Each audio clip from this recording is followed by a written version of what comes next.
Good morning, good morning. Another day, another vlog. Tayo ngayon ay magluluto ng sinigang sa miso na pampano. Masarap to guys. Tara, samahan nyo ako.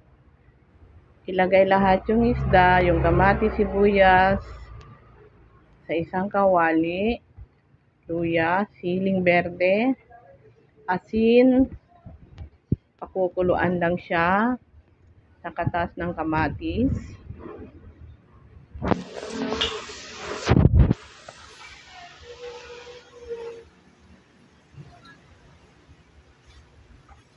Pag medyo kumatas na ng husto yung kamatis at yung isda ay medyo pumutok na yung mata, lalagyan na natin siya ng tubig.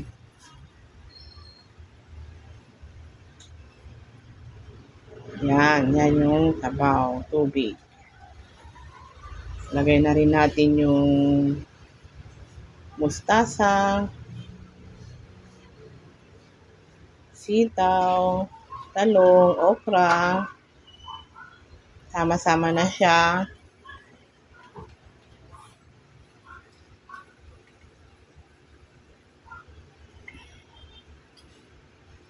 Then, nilagyan ko pala yan ng miso, kaya lang hindi ko na nabidyohan. Yan, nilagyan ko na rin ng pang-asim.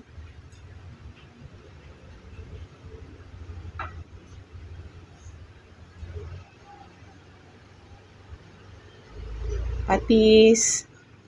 Kunting patis. Bechin. Okay na, luto na. O, diba? Sarap-sarap. Yan na si Papa, kumakain na, oh. Favorite kasi ni Papa yan, eh.